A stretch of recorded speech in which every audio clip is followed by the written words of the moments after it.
네, 안녕하세요. 보병공 복음서 시작하겠습니다. 이 부분에 읽다가 이제 끝났었는데요. 다시 처음 부분으로 해서 읽겠습니다. 우도라카가 예수님을 위하여 잔치를 베푸니라. 하나님의 유일성과 동포애를 말씀하시니라. 승려 제도를 비판하시고 농부의 손님이 되시니라. 베나레스는 브라만교의 성지입니다. 예수님은 베나레스에서 가르치셨으며 우도라카는 그의 주인이었습니다. 우도라카는 그의 손님들을 위하여 잔치를 열었으며 많은 상류계급의 힌두교 승려와 율법학자들이 모였습니다. 우도라카 이 사람도 바로 힌두교의 승려이자 율법학자 같은 그런 분이죠. 예수님께서 그들에게 말씀하시기를 저는 오늘 저의 인생에 있어 생명의 동포주의에 대하여 말하게 된 것을 기쁘게 생각합니다. 그래요. 이 생명의 동포주의라는 말은 바로 이 하나의 의식을 말하는 거죠. 이 하나의 의식이 앉으면 모든 존재들이, 모든 생명들이 나와 다른 저 많은 사람들이 다 자기와 형제고 나와 다르지 않고 나의 몸을 나누어 가진 존재다라고 보는 거죠. 나와 다르지 않은 존재로 보는 거.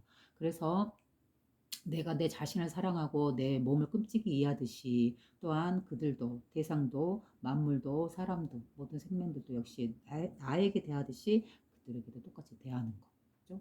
왜냐하면 서로 형제고 하나의 의식에서 의해서 태어난 존재들이기 때문에 서로 분리되고 쪼개진 독립된 존재가 아니고 서로 연결되어 있는 거죠. 그 우리 모든 생명들의 근원에 가면 그 뿌리는 결국 이 하나의 의식에서 만나고 이 하나의 의식에서 모든 생명들이 태어났기 때문에 결코 나와 저 다른 사람들이 서로 다르지 않죠. 이 하나의 의식에 의해서 태어난 형제들이고 같은 동포인 것이죠. 우주신은 한 분이시지만 한 분 이상이어서 모든 것은 신이며 모든 것은 하나입니다. 앞전에 바로 11번째 영상에서 올렸죠. 그렇죠? 이 부분에 대해서 그래서 간단하게 넘어가겠습니다. 이 부분이 궁금하시면은 바로 11번째 보병공포공서 11번째 순서를 들으시면 됩니다. 네, 한 이야기이기 때문에 바로 읽고 넘어갑니다. 하나님의 향기로운 숨결에 의하여 모든 생명은 하나로 연결되었습니다. 그러므로 만일 그대가 살아있는 생명체의 한 줄기 섬유를 건드린다면 생명의 중심에서 외부의 한계까지 진동합니다. 그러므로 하잘것없는 미천한 버러지를 밟아도 하나님의 옥자는 떨리고 정의의 칼은 칼집 속에서 웁니다. 새는 사람을 위하여 노래하고 사람은 그 노래에 맞춰 몸을 흔듭니다. 개미는 집을 지으며 꿀벌은 집을 만들고 거미는 거미줄을 치며 꽃들은 향기로운 냄새를 피워 영을 마시게 하여 신성한 영이죠. 그들에게 일할 힘을 줍니다. 인간과 새 그리고 짐승과 버러지 등은 육한 하나님의 신성입니다. 그런데 어찌 감히 인간이 죽일 수 있겠습니까? 다른 존재들을 죽일 수 없다. 그렇죠?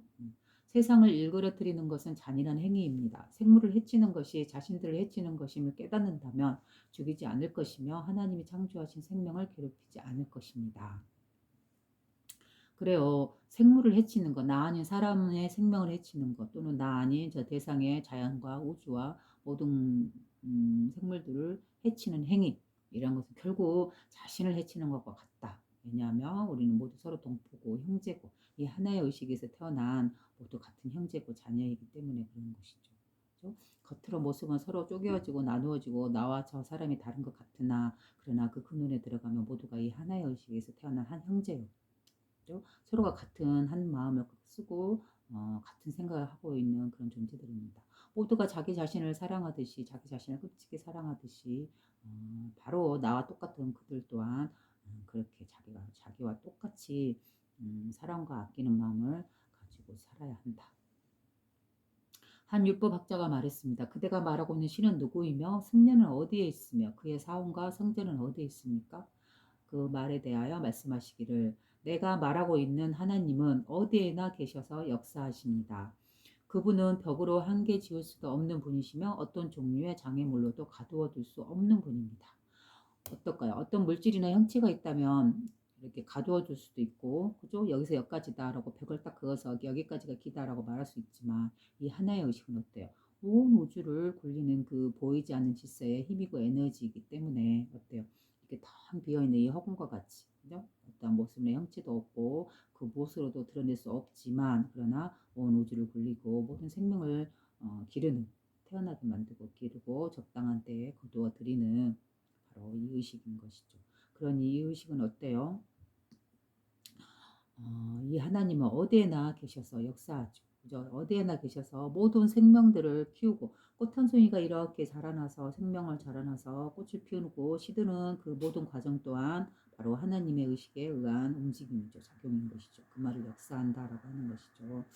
그리고 또 그분은 벽으로 한계 지을 수도 없으며, 그죠? 여기서 여기까지가 기다라고 이렇게 한계 지을 수 없는 거죠. 무한이죠. 무한한 것이죠. 그죠? 이 우주의 그 무한하고 무한한 그 광활한 넓은 그 텅 비어 있는 그 공간처럼, 그죠? 한계 지을 수가 없는 분이며 어떤 종류의 장애물로도 가두어 둘 수 없는 분입니다. 그죠? 어떻게 가두어 줄 수 있는 존재가 아니죠. 형체도 없고 뭣도 없는데 어떻게 가두어 둘 수 있겠어요? 모든 사람들은 오직 한 분이신 하나님을 섬기고 있지만 아무도 하나님의 모습을 볼 수 없습니다. 그래요. 마음속으로 우리가 이 나의 정신으로서 나의 첫 번째 순수 의식으로서 생각으로서 만날 수 있는 분이지, 그죠?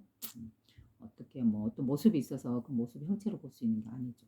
이 우주 신은 지혜, 의지, 사랑입니다. 그래서 이 하나님이라는 분을 또 다른 언어로 한다면 우주죠. 이 우주 자체고 이 우주를 굴리는 신과 같은 존재인 것이죠. 그래서 하나님 아마 하나의 의식은 신이라는 언어로도 표현할 수 있는 것이죠. 그래서 신 그러면 우리는 흰머리 나고 이렇게 뭐 무슨 이렇게 위대한 능력을 갖고 있는 어떤 인간 같은 존재, 우리가 아는 다른 세상의 천국에 살고 있는 이런 게 아니죠. 신은 우주 자체를 말하는 거고 자연 자체의 그 움직임 자체, 그죠? 이걸 갖다가 보이지 않는 드러나지 않는 이 질서, 그죠? 그에 의해서 온 우주가 굴러가고 봄, 여름, 가을, 겨울이 돌고 바람이 불고 구름이 흩어지고 만들어지고 꽃이 피어나고, 그죠? 나무가 열매를 맺는 그 모든 행위들 또한 그 안에서 사람이 태어나고 사람이 움직이고 살아가는 그 모든 모습들, 그러한 것들이 바로 그대로 신이죠. 신이라는 존재에 의해서 우리가 그 모든 것들이 살아 움직이고 있는 것이죠. 그래서 신 또는 하나님, 뭐예요? 그 다음에 같은 의미이고 또한 이거는 무엇을 상징하고 있다? 지혜와 의지와 사랑입니다. 왜 지혜라고 했을까요? 우주신은 지혜, 의지, 사랑입니다. 즉 사랑입니다. 즉 하나님의 성품은 지혜요, 의지요, 사랑입니다라고 볼 수 있는 것이요. 그래서 지혜라는 것은 이 하나의 의식에서 우리는 이 성품에서 그 수많은 지혜를 우리는 빼서 우리가 우리의 삶 속에서 이 지상에서 활용할 수 있는 것이죠. 이 신의 지혜는 어떠한 뭐가 있어서 어떤 책 같은 게 있어서 이것이다 하고 말해주는 게 아니죠. 우리는 이 하나님을 모습을 무엇을 통해서 알 수 있어요? 이 자연물을 통해서, 이 우주를 통해서, 이 살아가고 있는 우리들의 삶을 통해서 우리는 하나님의 모습을 알 수가 있는 것이죠. 그래서 자연이 나 자연이나 우주나 이 질서가 우리에게 주는 그런 지혜 있잖아요. 거기에서부터 우리는 지혜를 얻을 수 있고 또 의지는 뭐예요? 정확한 때에 정확하게 시계와 때를 알고 좀 살리고 죽이는, 그리고 꽃 피우고 열매 맺게 하는, 태어나게 하고 죽게 하는 이 모든 작용들, 그게 바로 이 하나의 의식의 의지인 것이죠. 그죠? 그리고 또한 사랑이죠. 왜 사랑이라고 말할 수 있을까요? 하나님, 신은, 하나님 또는 신, 이 우주 자체는 하나의 살아있는 생명으로서 모든 존재들을 태어나게 하고, 그죠? 만물을 태어나게 하고, 만물을 자라게 하고, 그죠? 만물에 꽃 피우게 하고, 만물이 열매 맺게 하고, 그죠? 그 열매로 인해서 또 모든 생명들이 서로 나누어 먹고 서로가 생명을 지키는 이 모든 행위들을 한번 봐보세요. 그 모습 자체가 마치 어머니가 자기 자식을 낳고 자기 자식을 기르고 또 자기의 젖으로서 먹여 살리는, 그죠? 그래서 자기의 자녀가 고통 없이 슬픔 없이 잘 자라기를 바라는 이러한 어머니의 사랑과 같은, 그죠? 그래서 하나님의 의식은 결코 그 인간의 어머니의 사랑과 같은 그런 정이라든가 끈끈함 그런 것은 있다고 말할 수는 없으나, 그죠? 그건 어디까지 인간의 정인 것이죠. 그러나 이 신성한 의식, 그죠? 순수한 의식 있는 그대로 바라보고 있는 이 의식은 만물을 창조하고 만물을 기르고 이러한 모습으로서 우리는 낳고 기르는 모습을 보면서 사랑이다라고 볼 수 있는 것이죠. 그죠? 그리고 또한 모든 생명들을 서로 나눔 없이 분별 없이 차별 없이 평등하게 보고 있는 이 청정한 의식으로 인해서 그것 자체가 또 사랑이라고 볼 수 있는 것이죠. 하지만 우리 인간은 어때요? 인간은 질서를 나누고 신분 질서를 나누고 귀하고 천함을 나누고 그죠? 이렇게 하면서 구별짓기를 나누고 좋아하는데 그것은 뭐라 해야 될까? 이 하나의 의식의 사랑이라고 볼 수는 없는 것이죠. 그죠? 그래서 지금 현재 우리나라도 현재 우리 모든 나라들도 가장 문제인 것이 소유욕이죠. 소유욕, 물질에 대한 소유욕. 그래서 어, 이 하나의 의식에서 보면 소유욕은 있지 않죠. 그죠? 1년을 꽃이나 나무나 식물들은 자기가 1년 동안 노력해서 얻은 그 열매를 어떤 값도 바라지 않고 사람들에게 나누어 주죠. 스스로 떨구고 때가 되면. 그게 바로 소유하지 않는 무소유죠. 무소유. 그죠? 나눔으로써 자기가 1년 동안 열심히 노력해서 만들어낸 과일을 열매를 아무런 값 없이 땅에 떨구어서 모든 새나 동물이나 또는 벌레들이나 나누어서 먹게끔 하고 또 그렇게 함으로 인해서 그 씨앗이 결국 다시 땅속에서 자라나서 또 새로운 자신의 분신이 태어나고 하죠. 그렇죠? 그래서 우리는 우리가 얻은 것이 지려고 하죠. 우리 인간은 내가 만든 거야, 내가 모은 거야 하고 물질을 집착하고 손을 짚고 놓으려 하지 않죠 스스로. 그렇죠? 또한 나누려 하지도 않고 자기 걸 더 부풀리려고 하죠.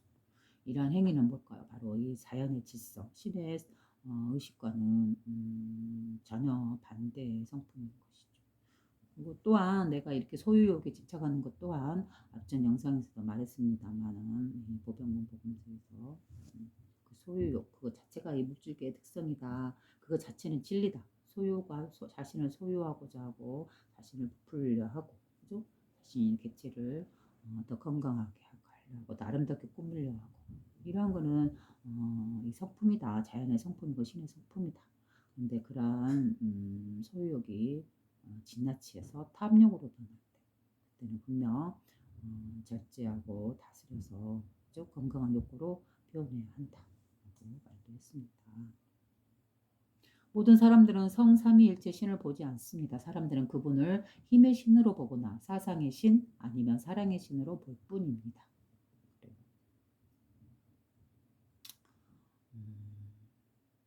성삼위일체라는 말은 뭐 삼위일체고 뭐 성부, 성모, 성자가 개별로 나누어진 것 같으나 그러나 실체는 하나다, 일체다. 이 말로 많이 성삼위일체라고 보는 것 같은데 저도 이제 뭐 기독교적인 면에서 이런 성삼위일체가 또 뭔 다른 의미가 있는지 이제 그거는 모르겠어요. 근데 일단 제가 알고 있는 한에서는 삼위일체다라면 성부와 성모와 성자가 하나다라고 본다 그러면 성부는 아버지죠. 하나님 아버지 자리고 또 거기서 파생돼서 만물을 기르고 생육하는 낳고 기르는 이러한 모습 즉 아버지 하나님이 한 분의 신성이다라고 하면 신의 남성성은 아버지 하나님을 드러내고 또 신의 여성성은 바로 성모를 나타낸다. 성스러운 어머니 왜냐하면 만물을 낳고 기르는 그러한 작용이기 때문에 여성이 우리가 결혼하면 여성이 아이를 낳고 아이를 기르는 모습 그죠? 그다음에 그러면 아버지 자리는 성부, 성스러운 아버지. 그다음에 성모는 그 하나님 아버지의 의식이 마음을 낳고 기르는 그런 여성적인 측면, 그걸 성모. 그러면 성자는 뭘까요? 성부와 성모가 결국 둘이 만나서 결국 무엇을 드러냈죠? 만물이죠. 만물, 모든 생명들, 개체들. 그 안에는 우리 인간을 포함해서. 그죠? 그래서 모든 생명들, 만물들, 그죠? 이러한 것들은 이제 성자라고도 볼 수 있는 것이죠. 그래서 그 만물 중에서 가장 아버지 성품을 닮게 아버지 성품대로 아버지 형상대로 빚은 존재가 누구다? 바로 우리 인간이다. 그죠? 그래서 우리 인간들 중에서도 이제 보통 기독교에서는 성자 그런 예수님을 상징하죠. 왜냐하면 아버지 성품을 그대로 자신의 삶을 통해서 구현해냈기 때문에 성자다라고도 표현하기도 하죠. 그러나 예수님께서는 절대로 자기 자신을 신격화 만드는 걸 절대 반대했죠. 오로지 신앙하고 받들어야 하는 것은 자기 내면의 하나님의 성품이다. 그죠? 이 하나의 의식이다라고 말하는 것이지 결코 인간을 믿거나 이렇게 믿거나 뭐 신격화해서는 안 된다. 예수님 자신도 나는 사람의 아들이다라고 말했지 결코 신격화 만들거나 신처럼 받드는 걸 거부했다. 잘못된 것이다라고 말했죠. 사람들은 그분의 힘을 이 하나의 의식의 힘을 신으로 보거나 그러니까 어떠한 뭐 이렇게 막 형상을 갖고 있는 인간의 몸 같은 그런 신으로 보거나 또는 사상의 신 아니면 사랑의 신으로 볼 뿐입니다. 한 개인의 이상은 그 사람이 섬기는 신이므로 사람이 발전함에 따라 신도 발전합니다. 오늘의 신은 내일의 신이 아닙니다. 그래 우리가 신에 대한 의식, 이 하나의 의식에 대한 의식, 그죠? 이것이 점점 변할 수밖에 없는 것이죠. 그만큼 깨달음을 깨달을수록 좀 더 이 하나의 의식에 더 가까이 다가가는 것이죠. 그리고 한 개인의 이상인 그 사람이 섬기는 신이다. 개개인마다 다들 이 하나의 의식에 대한 또는 하나님에 대한 또는 깨달음에 대한 거기에서 그걸 바라보는 그 의식은 다 자기 수준에서 자기 개인의 주관적인 그 수준에서 이 신을 바라보고 하나님을 바라보지 다들 그래서 다양한 수준으로 다양한 생각으로 하나님을 생각하고 하나님을 의식하는 것이죠. 그죠? 지상의 모든 민족들은 각자 다른 견지에서 신을 보기 때문에 신은 모든 인간에게 똑같은 형태로 나타나지 않습니다. 그렇죠? 각 종교에서도 그렇고 다양하게 다양한 언어로 표현하죠.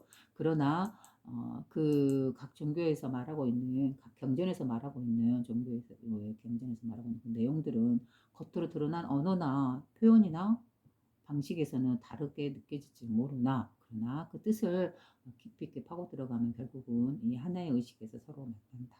자신의 성품짜리 하나에서. 그죠? 사람들은 그들이 보는 신의 일부에 이름을 붙여 받들고 그다음에 이것을 신의 전부로 여기고 있습니다. 그래요. 사람들은 그들이 보는 신의 일부, 그죠? 정확하게 신 또는 하나님 또는 자신의 본래 성품짜리 이 자리에 대해서 아는 것이 아니고 그 신의 일부 한 부분만을 보고 거기에 이름을 붙여서 받들고 이것을 신의 전부라고 여기고 있습니다. 그러므로 모든 민족은 신의 한 부분만을 보고 있을 따름이며 신에 대한 독자적인 이름을 갖는 것입니다. 각 종교마다 각 나라마다 믿는 그것이 다르듯이 이름이 다르듯이 바로 이렇게 그 일부만을 보기 때문에 그러한 편파적인 모습이 보인다라는 것이죠. 그대 브라만들은 그분을 파라브라마 초절대자라고 써져 있네요. 파라브라마 초절대자라고 부르고 있으며 브라마라고 이 말이죠. 이집트에서는 도스라고 합니다. 히랍에서는 제우스라고 하며 여호와는 히브리 사람이 일컫는 말입니다. 그러나 어디에서나 그분은 원인 없는 대원인이며 만물이 발생한 근원 없는 근원입니다. 멋있는 말 아시죠? 이렇게 다 나라마다 종교마다 일컫는 말이 다 다르지만 그러나 어디에서나 그분은 원인 없는 대원인이며 만물이 발생한 근원 없는 근원입니다. 그래요. 만물이 발생한 근원이 돼요. 그죠? 이 자리는 이 하나의 의식의 자리에서는 만물이 발생하는 바로 그 근원의 자리죠. 그렇죠? 만물이 발생한 근원 없는 근원입니다. 그래서 근원 없는 근원이다라는 말은 이 만물이 발생하는 이 하나의 의식이 바로 근원이다라고 말하는 것. 근원이라고 말하는 것 자체도 어떻게 보면 하나의 언어로서 이 자리를 드러내는 것이죠. 그래서 그거 자체도 깨버리는 거예요. 그래서 근원 없는 근원이다라고 말하는 거죠. 그렇죠? 그 다음에 그분은 원인 없는 대원인이다. 그래요. 원인이죠. 만물이 태어나게 만드는 그 원인이죠. 만물이 작용하게 하는 그 원인인데 원인 없는 대원인이다. 그죠? 이 말은 또 뭔 말이냐면 이 하나의 의식은 만물을 태어나게 하고 또 만물이 드러나게 하고 만물이 발생하게 하고 만물이 작용하게 하는 바로 그 주인공 의식인데 분명히 원인이죠. 만물의 원인이죠. 그러나 원인이 없대요. 그 말은 뭔 말이에요? 이 의식이 청정하다는 거죠. 어떠한 때나 어떠한 모양이나 어떠한 형체가 없고 어떤 자치가 없어요. 그렇게 만물을 움직이는 그 원인이지만 그러나 정작 자신은 어떠한 형태도 없고 모습도 없고 맛도 없고 빛깔도 없고 어디 있는지도 모르겠고 그죠? 어떠한 모습도 없고 그 작용에 자치도 남기지 않는 아주 청정 그 자체죠. 깨끗한 그 자체죠. 그죠? 그래서 원인이 없는 대원인이다라고 말하고 발생한 근원이 없는 근원이다라고 말하는 거예요. 그죠? 하되 함이 없이 한다라는 불교의 그 말 있잖아요. 머무르되 머무름 없이 하다라는 말. 그 말과 똑같은 말을 지금 여기서 하고 있는 것이죠. 그죠? 이 하나의 의식은 만물을 운영시키는 작용하는 그 주체인 주인공이지만 정작 그 하나의 의식을 찾아보려고 하면 어디에도 있는지도 모르겠고 어떤 모습도 없고 그죠? 알 수가 없죠. 무엇이라고 말할 수도 없고. 그러나 분명히 있죠. 그래서 원인 없는 대원인이며 만물이 발생한 근원 없는 근원이다라고 말하는 거죠. 그죠? 그래서 하대함이 없다. 그 말이 뭔 말이에요? 불교에서 많이 표현하는 말. 하대, 만물을 굴리고 작용시키고 태어나게 하고 머무르게 하고 죽게 하고. 그죠? 이 모든 걸 움직이는 움직임이 분명히 있죠. 작용이 있죠. 하되 그러나 함이 없다. 라는 말은 뭔 말이에요? 그렇게 작용시키고 있으나 정작 그 작용시키는 그 주인공 자체는 자치가 없다는 거죠. 어디 있는지도 모르고 무엇인지도 모르겠고. 그죠? 그래서 하되 함이 없다. 그 자치가 없다라고 말합니다. 사람들이 하나님을 두려워하여 적대시하게 되면 그들은 다른 사람에게 환상적인 묘한 옷을 입히고 이를 승려라고 부릅니다. 승려, 그래서 가로에서 사제라고 써놨네요.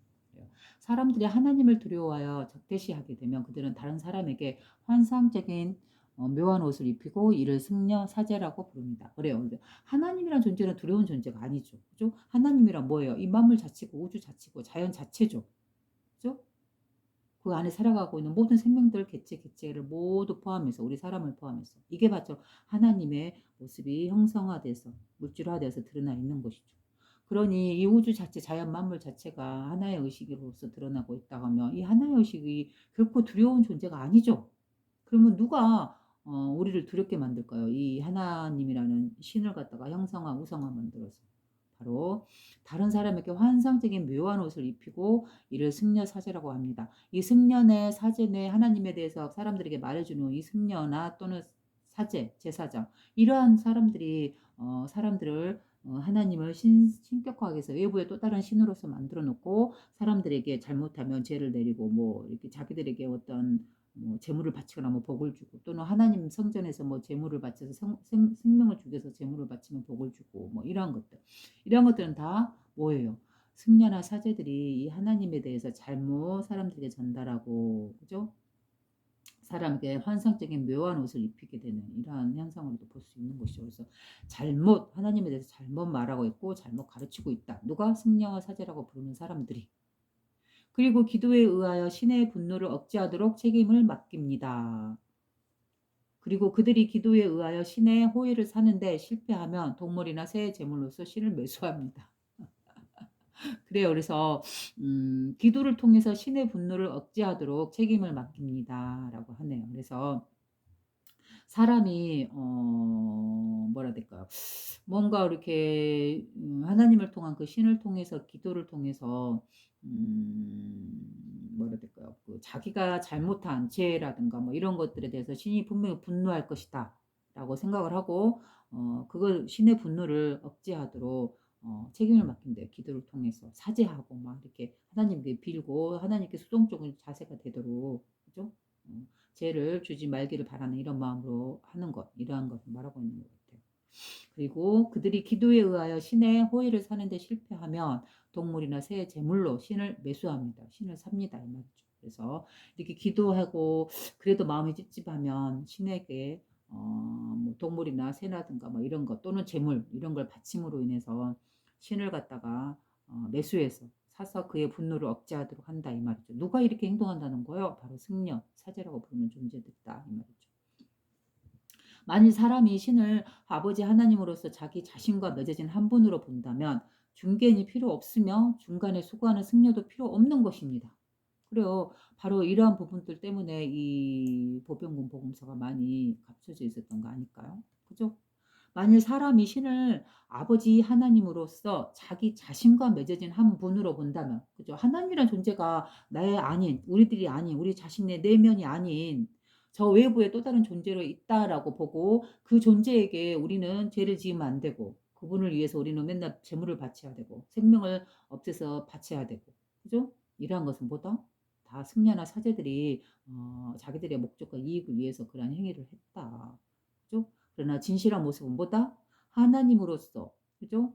만일 사람이 신을 아버지 하나님으로서 자기 자신과 맺어진 한 분으로 본다. 즉 자기 내면에 있는 이 신성으로 본다라면 중개인이 필요 없대요. 즉 사제라든가 승려라든가 이런 존재들이 필요 없으며 중간에 수고하는 승려도 필요 없는 것입니다. 그죠?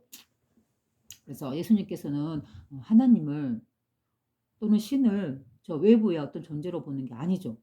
그분은 뭐 어떻게 본다? 바로 자기 자신과 맺어진 한 분으로 본다.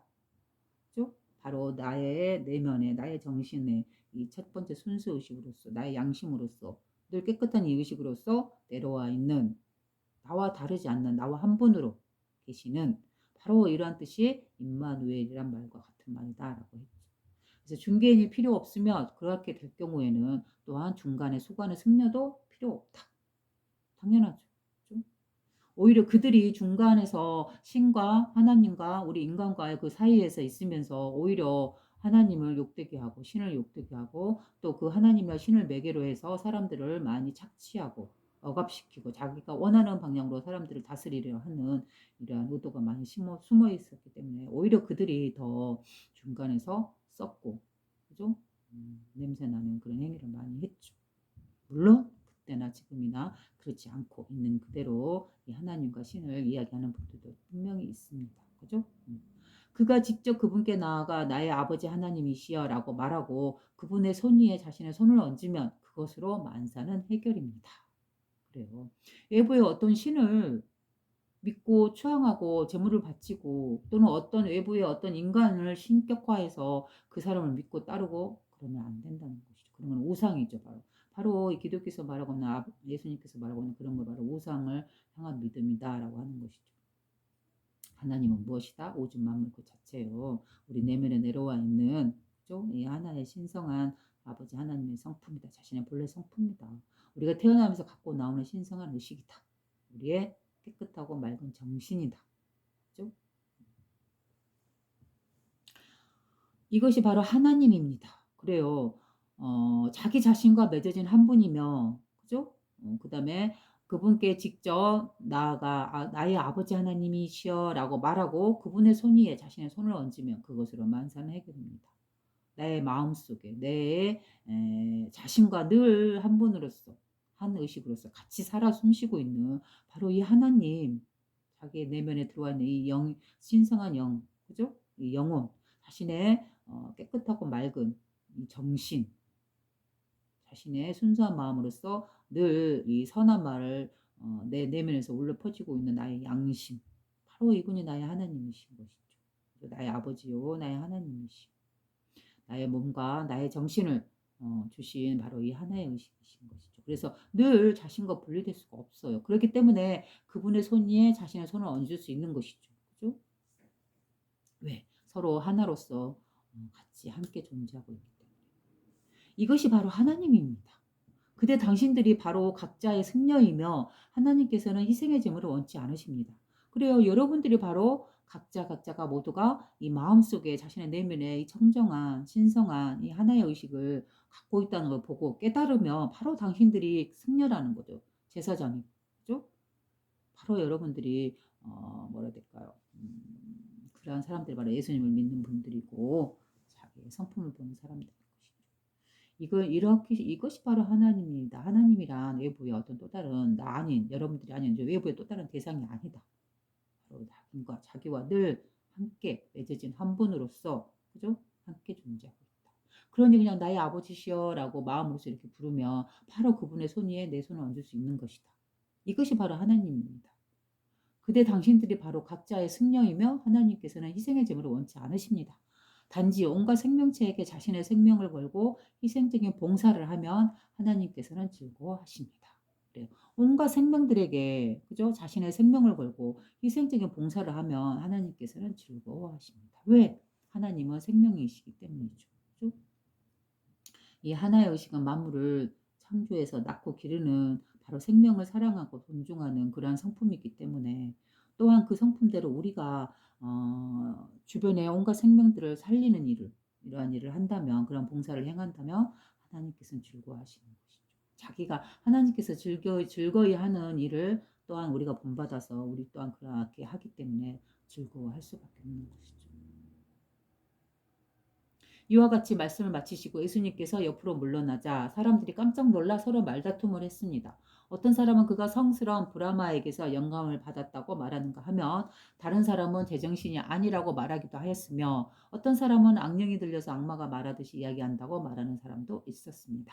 그러나 예수님께서는 그곳에 오래 지체하지 않으셨습니다. 손님들 중에는 농부가 한 사람이 있었습니다. 그는 마음이 관대한 사람으로서 진리를 구하여 예수님의 말씀을 듣고 흠모하고 있었으므로 예수님께서는 그와 함께 그의 집으로 가서 머무르셨습니다. 라우르에서 온 승려 이자인인이 예수님을 보기 위해 베나레스로 와서 사원에 머무르니라. 예수님께서 사원으로 방문해 달라는 요청을 거절하시니라.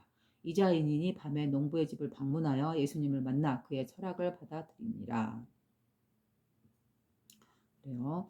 베나레스의 사원에 있는 객승들 가운데에는 라우르에서 온 아자이닌이라는 승려가 있었습니다.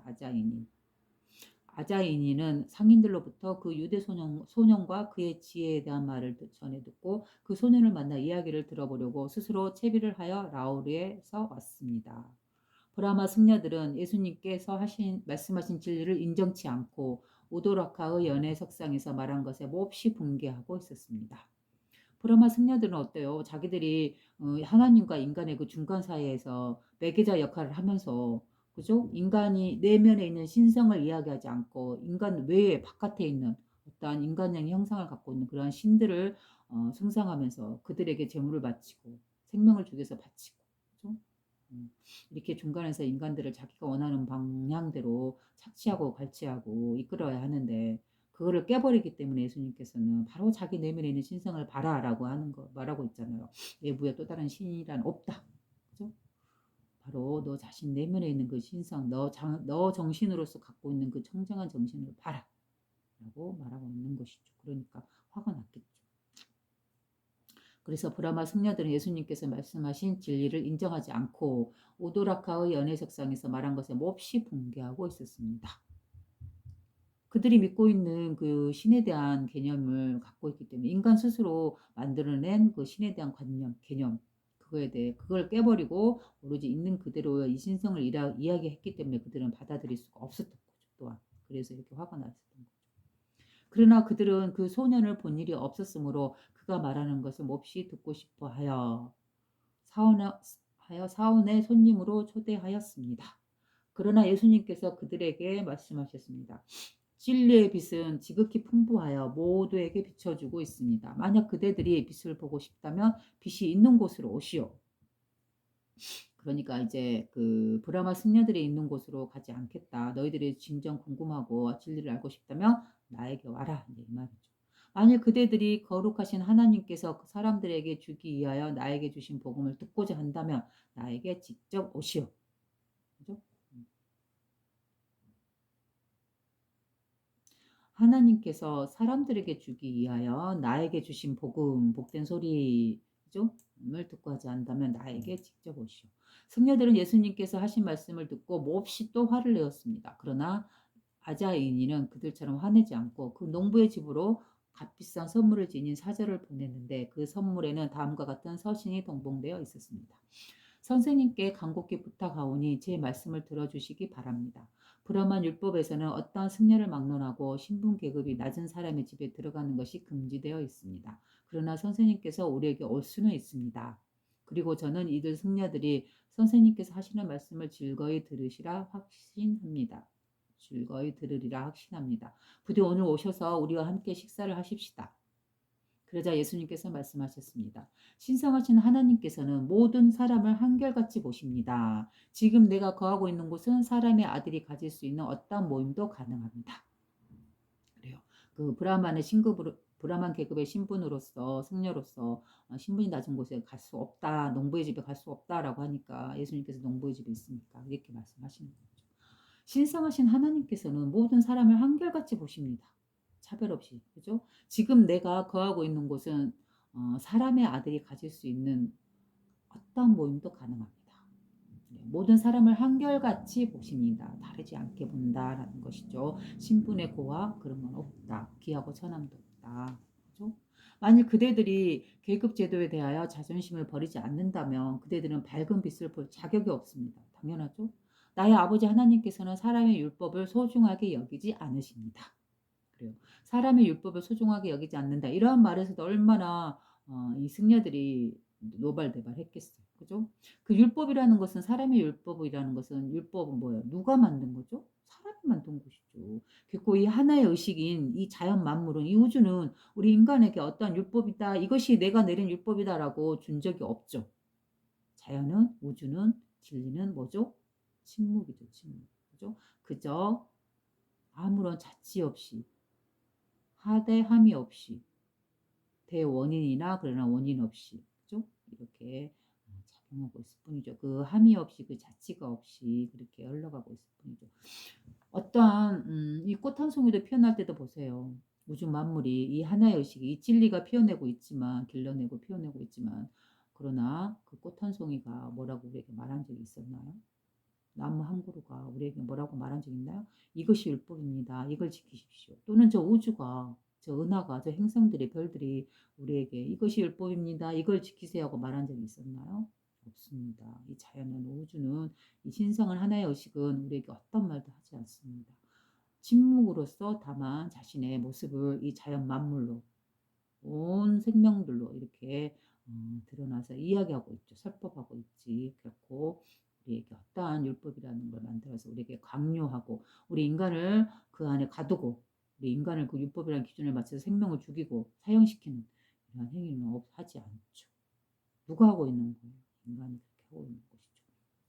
그렇다면 그 율법이라는 것이 정말로 이 하나님의 성품을 그대로 물려받은 그죠? 하나님의 모습대로 그대로 물려받은 그죠? 진리를 드러낸 그러한 법이라면 당연히 소중하게 여기고 그게 따라야겠죠. 그렇지만 이 율법이 공정하지 못하고 하나님의 성품을 그대로 갖지 못한다. 이 자연의 섭리를, 이 우주의 진리를 드러내지 못한 법이다. 한쪽으로 즉 치우친 법이다. 인간의 욕심을 위해서. 그럼 그러한 법은 결코 진리가 될 수 없는 것이죠. 그죠? 보내주신 선물은 돌려보냅니다. 황금이나 기중품으로 하나님의 지식을 살 수는 없습니다. 당연하죠. 내가 아무리 황금이 많고 중요한 물품이 많고 내 신분이 아무리 높고 귀하다 할지라도 어때요? 하나님의 지식을 살 수는 없고 또한 깨달을 수도 없는 것이죠.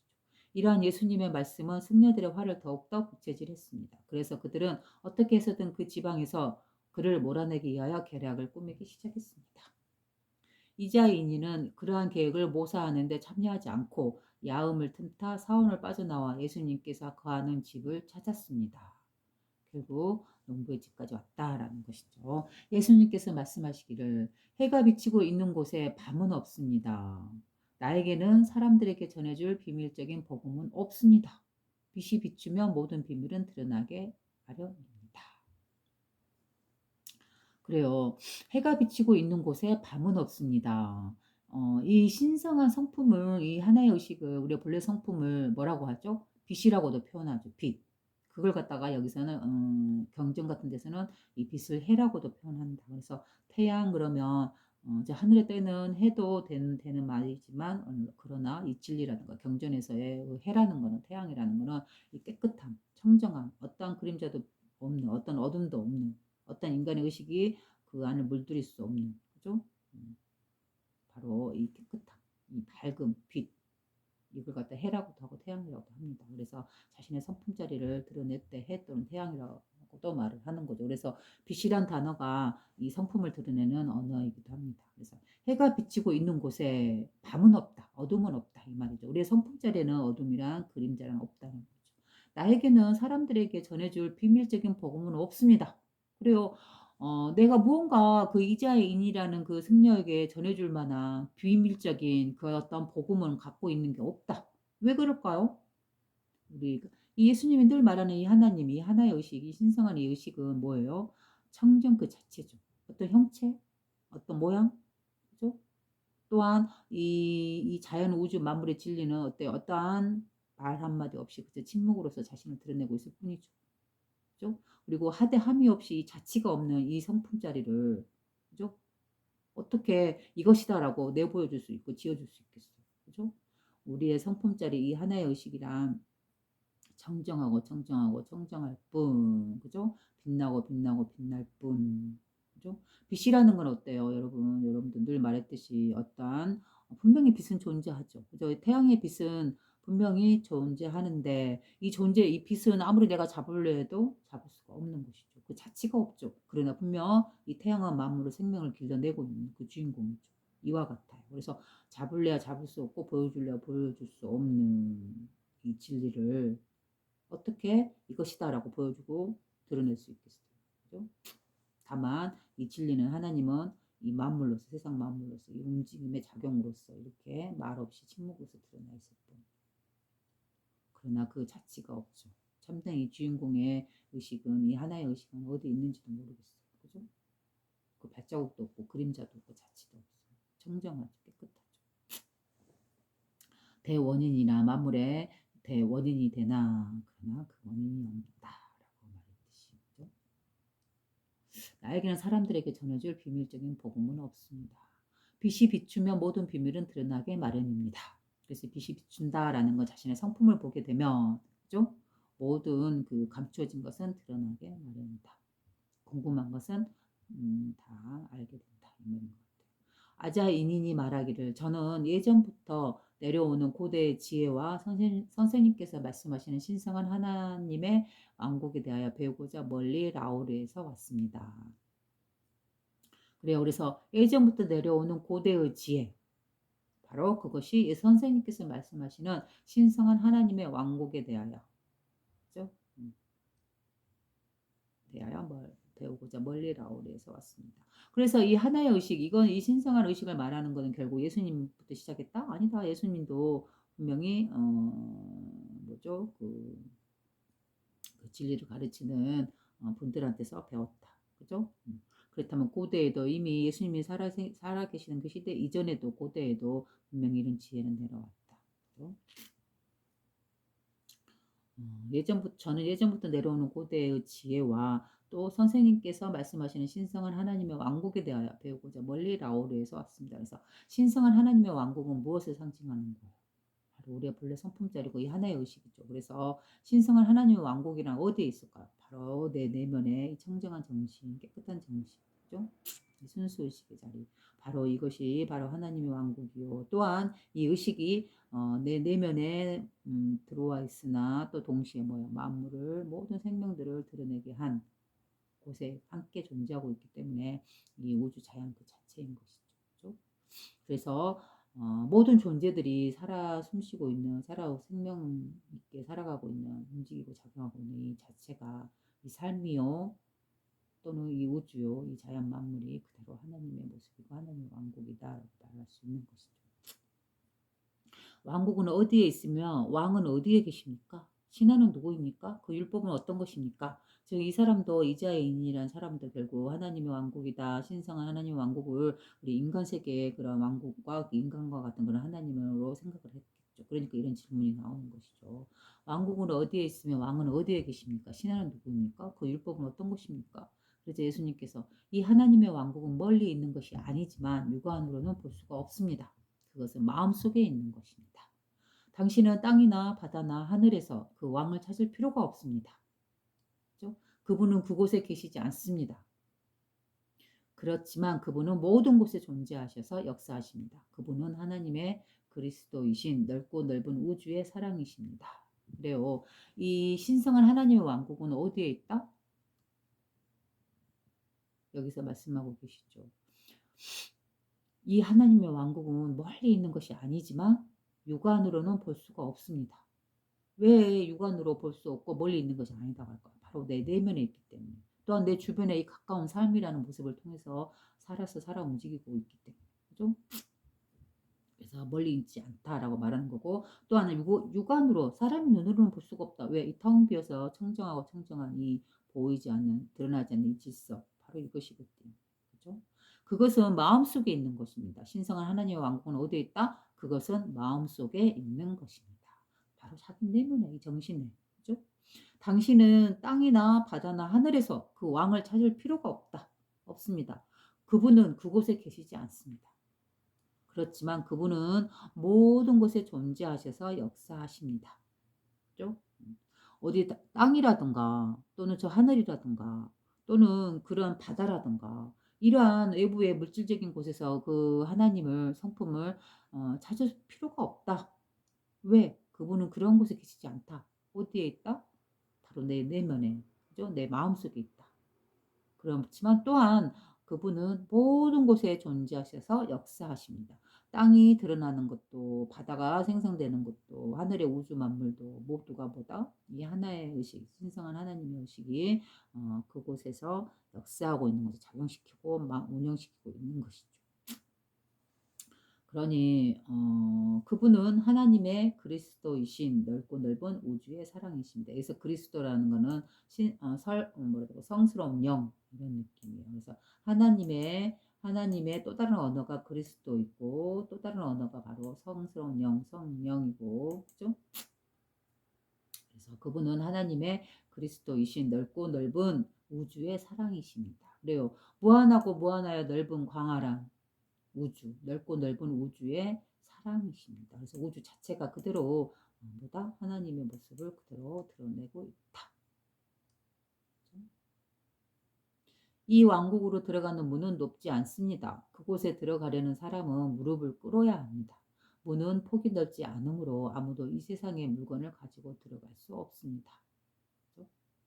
그곳에 들어가려는 사람, 하나님의 왕국, 자신의 성품을 보려고 하는 사람은 어떻게 해야 된다? 무릎을 꿇어야 한대요. 그래서 뭐 무릎을 꿇는다 해서 이렇게 정말로 말 그대로 무릎을 꿇어야지만 가는 곳이 아니고, 이 말은 뭔 말이에요? 무릎을 꿇는다라는 거는 어떻게 보면 자아를 버린다라는 말과 같은 거예요. 그래서 내 몸, 내만을 중시 여기고 나의 욕심만을 채우고 나를 가장 높이 귀하게 여기는 이러한 모습이, 이러한 자기에 대한 상이 깨져야 된다는 것이죠. 그죠? 그런 걸 갖다가 사람은 무릎을 꿇어야 합니다. 그곳에 들어가려면 이렇게 표현하는 것 같아요. 문은 폭이 넓지 않으므로, 이게 이 깨달음이라는 거, 이 자신의 성품을 본다는 거는 누구나 그렇게 쉽게 보지 못하는 것이죠. 자기가 자신의 삶 속에서 괴로움이나 고통을 만나고 이 괴로움과 고통에서 벗어나기 위해서 마음의 문을 열고 공부를 하게 될 때, 그죠? 이렇게 가르침을 듣고 자신의 본성을 보고 깨닫게 될 때, 그럴 때만이 들어갈 수 있는 문이죠. 그렇기 때문에 문의 폭이 넓지 않다, 좁다라고 말한 것이죠. 누구에게나 문은 열려 있지만 그 문에 들어갈 수 있는 사람은 몇이 안 된다. 그런 의미죠. 아무도 이 세상의 물건을 가지고 들어갈 수 없습니다. 그래요. 이 물질이 들어갈 수 있는 곳이 아니죠. 왜? 이 텅 비어 허공 것 같은 이 자리는, 그죠? 하대 함이 없이 자취 없는 이 청정한 이 자리는 어떤 물건으로서 물질로서 드러나 있는 게 아니죠. 그렇기 때문에 물건을 가지고 들어갈 수 없다라고 말하는 거죠. 그러므로 물질적인 존재는 아니다는 것이죠. 그래서 즉 영이다. 그리스도 영이다. 성스러운 영이다. 깨끗하고 청정한 우리의 정신이고 이 의식이다. 이 마음이다. 저급의 자아는 영적인 자아로 변형시켜야 하며 육신은 깨끗하게 흐르는 시냇물에 씻어서 정화시켜야 합니다. 그래 바로 이게 세례죠. 저급의 자아는, 그래서 저급의 자아라는 건 뭐예요? 이 자신의 6가지 감각적인 이것에 집착하고 탐욕을 삼으면서, 그죠? 눈앞의 물질적인 세계만을 갈구하면서 살아가는 이러한 존재들, 그런 사람을 저급의 자아라고 했다라고 앞전에 영상에서 나왔죠. 이 내용이 앞전 내용이에요. 그래서 저급의 자아는 영적인 자아로 변형시켜야 한대요. 그죠? 이 물질적이고 육체적인 이러한 감각적인 삶에서, 탐욕적이고 소유적인 삶에서 벗어나서 영적인 자아로 변형시켜야 한다. 그죠? 영적인 자아. 영이라는 뭐예요? 성령이죠. 그리스도 성령. 즉 하나님 아버지의 성품. 즉 자신의 본래 성품대로 정결하고 깨끗하고 고귀한 자신의 정신 세계로 바로 이러한 형태로 변형시켜야 한다라는 것이죠. 이자인이 물었습니다. 그리고 육신을 깨끗하게 흐르는 물에 씻어서 정화시켜야 합니다. 그래서 이자인이 물었습니다. 제가 이 왕의 신하가 될 수 있습니까? 그러자 예수님께서 말씀하시기를 당신 자신이 바로 왕입니다. 당신은 그 문으로 들어가서 왕 중에서도 대왕의 신하가 될 수 있습니다. 그래요. 그래서 제가 이 왕의 신하가 될 수 있습니까? 고 물으니까 예수님께서 뭐라고요? 당신 자신이 바로 왕입니다. 이 말이 뭔 말이에요? 왕이란 단어는 이 하나님의 이 하나의 의식, 순수 의식, 이 자리를 왕이라고 표현한다라고 했잖아요. 또는 군주다.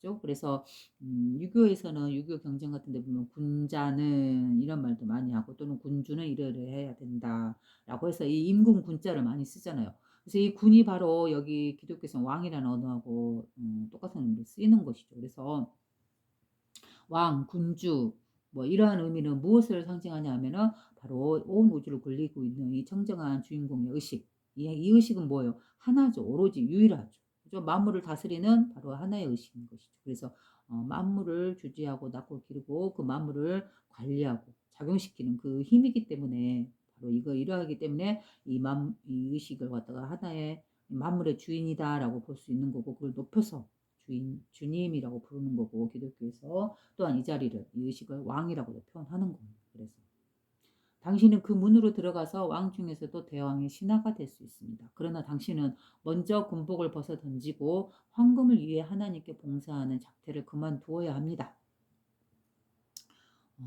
자신의 생명과 지니고 있는 일체의 소유물을 버리고 기꺼이 사람들에게 봉사해야만 합니다. 그렇죠? 지니고 있는 일체의 소유물을 버리고 즉 소유에 빠져서는 안 된다는 거 여기서도 역시 말하고 있죠. 일체의 소유물을 버리다라는 거는 뭐예요? 그 불교의 고타마 시타르타도 자기가 승려가 되기 위해서 자기가 갖고 있는 그 모든 것을 다 버리죠. 그죠? 소유에 집착하지 않죠. 그죠? 물질적인 소유는 어때요? 결국은 우리가 죽음을 통해서 가져갈 수 있는 것도 아니고 또한 소유는 그 안에 우리 사람의 정신이나 우리의 마음을 그 안에 갇히게 만들어요. 그래서 그 비슷한 그 소유욕에서 벗어나지 못하고 그 소유에 갇히게 되는 그러한 케이스를 갖다가 그 버정 스님의 그 무소유 책에서 보면 그 버정 스님 어딘가 예보에 외출할 일이 있어서 나갔는데 자기가 아끼던 난에 대해서 이렇게 뒤처리를 해주지 못하고 나온 것이 생각이 나서 다시 쫓아가서 그 난에게 뭐 해줄 수 있는 걸 다 해주고 그리고 다시 나왔다라고 말하잖아요. 바로 자기가 갖고 있는 그 소유물은 어때요? 난도 하나의 소유죠. 그래서 소유물이라는 거는 거기에 신경을 써야 하고 그것에 관리에 신경 써야 되고 그것이 잘 자라도록 또는 잘 부풀리도록 더 늘어나도록 우리는 소유에 자꾸 관심을 가지고 그죠? 마음을 쓸수록 결국 우리는 그 소유물에 갇히게 되는 것이죠. 그렇지 않은가요? 그래서 어떠한 것을 소유한다는 것은 물질적인 것을 소유한다는 것은 그 안에 갇힌다라고 보는 것도 무방해요. 그래서 우리는 어떠한 재물이나 재산이나 그죠? 그러한 것들을 하나를 사게 되면 또 그거보다 좀 더 좋은 거 또는 그것과 또 다른 것 그죠? 자동차를 비유하면 처음에 자동차 하나로 만족할 것 같아도 처음에 살 때는 근데 몇 년 타고 나면 더 좋은 자동차가 눈에 들어오고 그죠? 또 그 좋은 자동차 바꿔서 타고 있으면 다음에는 좀 더 어떤 기능이 있는 좀 더 넓은 좀 더 비싼 뭐 이런 식으로 하면서 자꾸 욕심이 달리 바뀌면서 다른 자동차 하면서 계속 바뀌죠. 이런 식으로 소유물이라는 거는 그걸 갖다가 거기에 집착하고 거기에 탐욕을 부리는 순간 우리는 그 물질에 갇혀버리죠. 오히려 물질을 다스리는 입장에서 우리가 살아야 되는데 물질에 갇혀서 그 물질에 끌려가는 삶들 바로 이게 지금 우리가 살아가고 있는 모습들이잖아요. 그죠? 이 물질 사회를 살아가고 있고 그래서 우리가 앞으로 행복을 위해서 살겠다라고 말한다면 행복을 위해서 그죠? 진정한 행복을 위해서 살겠다 하면 이 물질의 소유욕에서 그 물질의 집착에서 그 안에 갇히면 안 돼요. 그죠? 그래서 오히려 그것들에서 벗어나서 그죠? 벗어나서 물질이 아닌 바로 정신, 자신의 영혼, 그죠? 이 신성한 성품, 자신의 본래 성품, 이 마음의 만족과 마음의 풍요로움, 그죠? 바로 마음의 부유함, 이러한 것, 이러한 것들을 자꾸 개발하고 그 안에서 누릴 때 우리가 기쁨을 누릴 때 행복을 누릴 때 이것이야말로 진정한 행복이다. 이 마음에서 우러나오는 이러한 행복들은 어떨까요? 사라질 수 있을까요? 소유물처럼 물질처럼 사라질 수가 없죠. 자기 내면에서 내가 스스로 가꾸고 일구어낸 행복과 이 성품자리는 자신의 성품자리를 통해서 보는 이 행복과 만족과 충만한 기쁨 그죠? 이러한 것들은 결코 물질이 아니기 때문에 사라지거나 소멸되거나 없어지지 않는 것이죠. 그죠? 내가 원하기만 하면 언제든지 스위치를 탁 켜면 빛이 확 들어오듯이 그죠? 내가 마음이 불편하거나 어둡거나 그러면 언제든지 스위치를 켜서 자신의 마음의 스위치를 켜서 밝게 그 성품 안에서 머무르고 빛의 의식 안에서 때 없이 그림자 없이 어둠 없이 감정 없이 아픔 없이 이렇게 존재하면서 기쁨을 맛볼 수 있는 것이죠. 만족과 풍요를. 그래서 우리에게 진정한 행복을 주는 것은 물질이 아니다. 물질에 대한 소유욕도 아니다. 우리는 오히려 그걸 가지면 가질수록 그 안에 갇혀서 그게 끌려가는 존재가 될 수밖에 없다. 거지처럼 끌려가는, 갈구하고 바라고 원하는 그런 거지의 삶이 될 수밖에 없다. 그렇기 때문에 우리는 이 물질에 대한 소유욕에서 벗어나서 거기서 깨어나서 자기 내면의 이 신성한 성품을 보는 것에서 즐거움과 행복과 만족을 누리는 이러한 삶으로 바뀔 때, 그때가 정말로 진정으로 잃어버리지 않을 수 있고 영원히 자기가 삶을 통해서 언제든지 우리가 꺼내서 누리면서 쓸 수 있는 진정한 자신의 소유가 될 수 있는 것이죠. 그런 것이죠. 그러한 삶이 바로 참된 행복이다. 참된 기쁨이다. 라고 합니다. 예수님께서 더 이상 말씀하지 않으셨으며 다시 한번 그러나 당신은 먼저 승복을 벗어던지고 왜냐면 그때 당시에 그 브라만 교회 승려들이 잘못된 가르침과 잘못된 신과 그죠? 거기에 빠져서 갇혀있기 때문에 그렇게 말한 것이죠. 그래서 이렇게 승복을 벗어던져라 라고 말하는 것이죠. 그 다음에 황금을 위해 하나님께 봉사하는 작태를 그만두어야 합니다. 그래요. 황금을 위해 물질을 위해 그 시대의 승려들이 타락해서 황금이나 물질을 욕심냈던 그런 행위들 그런 거 황금을 위해서 하나님께 봉사하는 작태를 그만두어야 합니다. 자신의 생명과 지니고 있는 일체의 소유물을 버리고 그래요. 내가 가지고 있는 일체의 소유물을 버리고 소유물은 우리를 어떻게 하게 한다? 우리를 물질에 끌려가게 하고 물질에 갇히게 하고 그죠? 우리의 정신을 썩게 만들기 때문에 결코 이 물질이라는 것, 소유욕이라는 것은 결코 우리에게 진정한 행복을 주지 않기 때문에 그래서 일체의 소유물을 버리고 기꺼이 사람들에게 봉사해야만 합니다. 예수님께서 더 이상 말씀하지 않으셨으며 아자인이는 돌아갔습니다. 그는 예수님께서 말씀하신 진리를 이해할 수는 없었으나 여태껏 본 적이 없는 것을 보았습니다. 그는 신앙의 영역을 탐험해 보지 못했지만 마음속에는 신앙과 세계 동포주의의 씨앗을 뿌릴 좋은 땅을 찾아냈습니다. 세계 동포주의의 씨앗을 뿌릴 좋은 땅을 찾아냈습니다. 그래서 세계 동포주의란 뭐죠? 바로 하나의 의식이죠. 모든 존재들이, 모든 생명들이 서로 자신과 다른 존재가 아니다. 그죠? 자신과 같은 존재다라고 보는 것. 그게 바로 동포주의고 하나로서, 한 형제로서 본다. 그래서 불교에서는 이런 말을 하잖아요. 세계 일가다라는 말. 세계가 서로 나누어진 존재들이 아니다. 하나의 가족이다. 세계 일가다라고도 표현하죠. 그리고 그가 집으로 돌아가는 도중은 졸면서 어두운 밤을 지나가는 느낌이었지만 그가 깼을 때 정의의 태양이 떠올랐으며 그는 왕을 찾았습니다. 그래요. 이자인이 집으로 돌아가는 도중에서 예수님의 가르침에 깨달음을 얻었나 봐요. 그래서 이렇게 말이 나온 것 같아요. 그리고 그가 집으로 돌아가는 도중은 졸면서 어두운 밤을 지나가는 느낌이었으나 그가 깨어났을 때 정의의 태양이 떠올랐으며 그는 왕을 찾았다. 왕이란 자신의 성품자리죠. 이로부터 예수님께서는 많은 날을 베나레스에서 체류하면서 가르치셨습니다. 예수님께서 부친 요셉이 서거하신 소식을 전해받으니라. 돌아가셨다는 소식을 전해받으시니라. 모친 마리아에게 위로의 편지를 쓰시고 고향으로 가는 상인편에 보내시니라. 모친 마리아에게 위로의 편지를 쓴다. 이 편지 내용은 참 내가 아름답다라는 생각을 했었어요. 그때 어디서 이걸 읽었더라.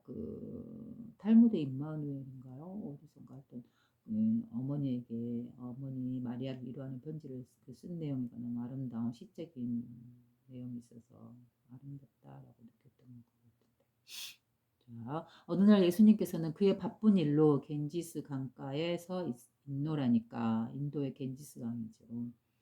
서방 세계에서 돌아온 한때의 대상들이 가까이 다가왔습니다. 한 사람이 가까이 와서 말했습니다. 우리는 바로 당신의 고향에서 왔으며 별로 반갑지 않은 소식을 가지고 왔습니다. 친부장께서 운명을 달리하셨습니다. 친부장은 아버지를 말하는 거죠. 어머니께서는 비탄에 잠겨 계시며 그분을 위로해 드릴 분이 아무도 없습니다. 또한 어머니께서는 당신이 살아있는지 그렇지 않은지 무척 궁금해 하십니다. 그녀는 당신을 다시 한번 보게 되기를 간절히 원하고 계십니다. 그러자 예수님께서는 머리를 숙여 깊은 명상에 잠긴 끝에 다음과 같은 내용의 편지를 썼습니다. 가장 고결하신 여성인 나의 어머니, 방금 고향으로부터 온 사람에게서 아버님이 타계하셨으며 어머니께서 몹시 슬퍼하시어 수심에 잠겨 있다는 소식을 들었습니다. 어머니, 만사는 잘 되어가고 있습니다. 아버지께서는 훌륭하셨으며 어머니께서도 훌륭하십니다. 지상에서 아버님의 과업은 완성되었습니다. 아주 고결하게 완성되었습니다. 삶의 모든 여정 속에서 아버님이 사람을 속였다거나 정직하지 못했다거나 나쁜 일을 꾀했다고 비난하는 사람은 아무도 없습니다. 여기 지상에서 살아계신 동안 아버님께서는 많은 과중한 업무를 끝내셨습니다. 그리고 이곳으로부터 떠나시어 영혼의 여러 문제를 해결하시기 위해 준비하고 계십니다. 우리의 아버지 하나님께서는 땅 위에서 그와 함께 하셨던 것처럼 그곳에서도 함께 하시며 아버님이 길을 잃고 헤매지 않도록 천사들이 지켜주십니다. 왜 울고만 계십니까? 우시고만 계십니까? 눈물은 슬픔을 극복할 수 없습니다. 슬픔에는 마음의 상처를 아물게 하는 힘이 없습니다. 단지 슬픔에만 잠겨 있는 것은 태만한 것과 같습니다. 바쁜 영혼은 결코 슬퍼만 할 수 없습니다. 슬퍼할 겨를이 없기 때문입니다. 애잔한 마음에 슬픔이 노도와 같이 밀려올 때는 스스로 자신에 대한 애착을 가슴 깊이 묻어버리고 사랑의 업무에 몰두해 보세요.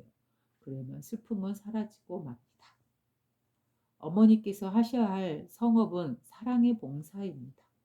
그리고 온 세상 모두가 사랑을 갈구하고 있습니다. 흘러간 과거는 과거로 덮어주시고 세속적인 관심에서 눈뜨고 일어나 살아있는 사람들을 위하여 헌신하십시오. 그리고 만일 어머니께서 평생을 다 바쳐서 사람들을 위하여 봉사한다면 떠오르는 아침 해와 저녁 이슬과 새의 노랫소리와 피어나는 꽃 속에서 그리고 밤하늘에 빛나는 별 속에서도 그 생명을 확실히 찾아볼 수 있을 것입니다. 머지않아 이 세상에 있어서 어머니의 모든 문제가 해결될 것입니다. 해결될 것입니다. 그리고 총 결산이 이루어지면 보다 큰 영혼의 문제를 풀기 위하여 좀 더 넓고 유익한 생명의 들판으로 들어가는 것이 어머니에게는 순수한 행복이 될 것입니다. 그러면 애써 마음을 평안하게 가지십시오. 머지않아 저는 황금이나 보석보다 더 훌륭한 선물을 가지고 돌아가겠습니다. 요한이 어머니를 잘 보살피고 어머니께서 필요로 하는 것을 잘 차려드리리라 믿습니다. 그리고 저는 항상 어머니와 함께 있습니다. 어머니께서 주 하나님의 은총에 깃들기를 기원하며 소자 예수. 그리고 예수님께서는 이 편지를 예루살렘으로 가는 한 상인편에 보냈습니다. 그래요. 여기 어머니께 보내는 이 위로의 편지를 읽으면서 저는 너무나 아름답고 아름다운 시 한 편을 보는 것 같은 그런 느낌을 받았었던 기억이 나네요.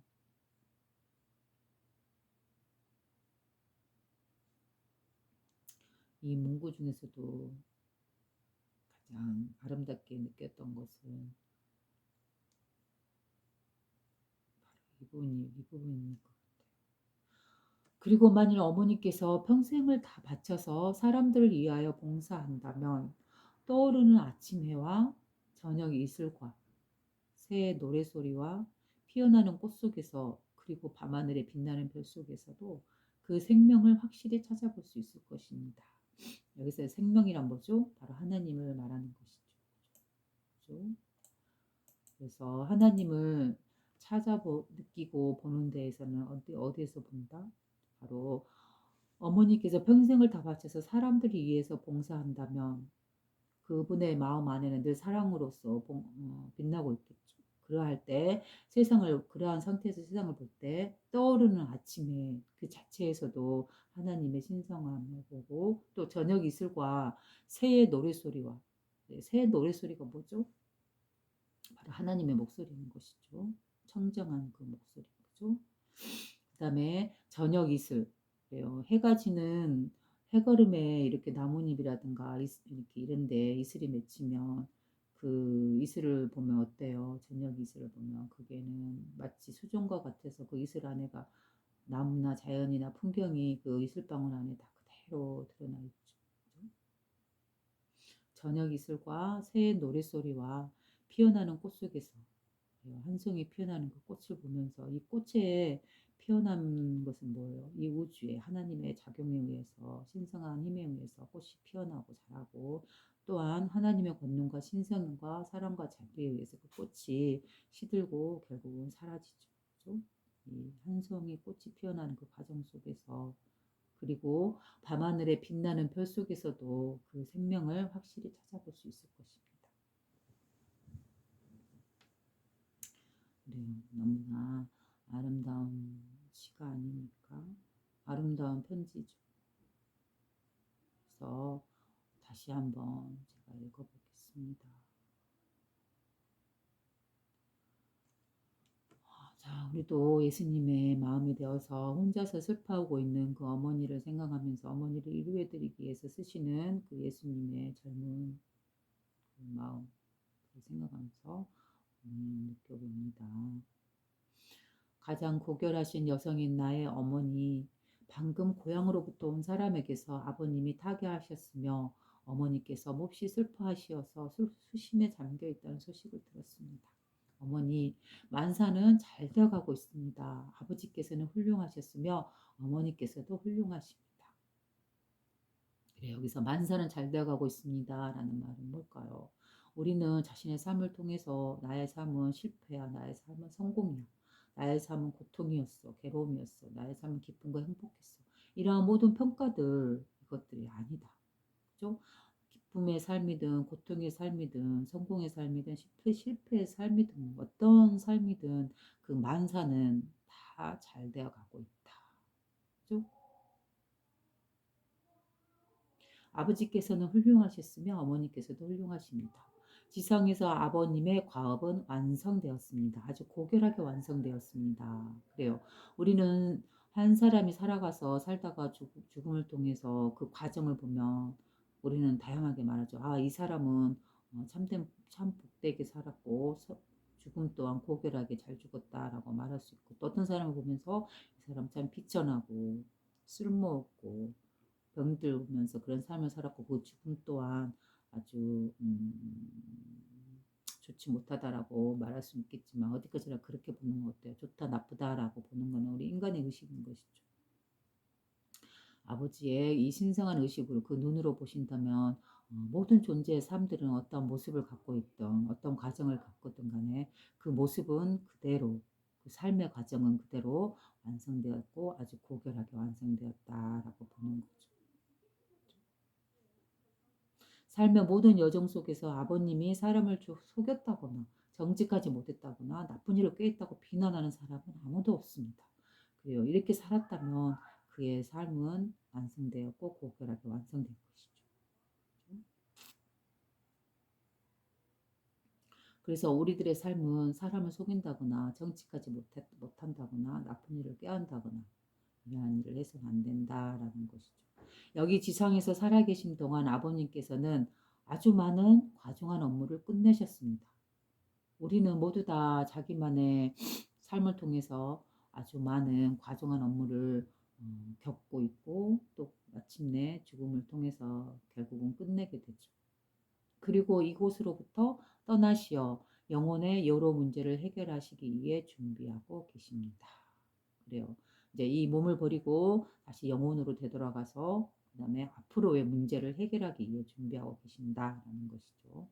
우리의 아버지 하나님께서는 땅 위에서 그와 함께 하셨던 것처럼 그래요. 아버지가 몸을 갖고 땅에서 살아있는 동안에도 늘 아버지 하나님께서 함께 했다라고 하는 것이죠.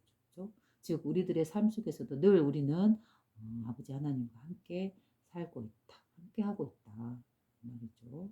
그곳에서도 함께 하시며 저 죽음이라고 하는 영혼이라고 하는 그죠? 이 텅 빈 바로 이 공간과 같은 그죠? 우리 삶과 역시 한 곳으로 있는 그곳에서도 함께 하시며 누가 아버지 하나님께서 아버님이 길을 잃고 헤매지 않도록 천사들이 지켜주십니다.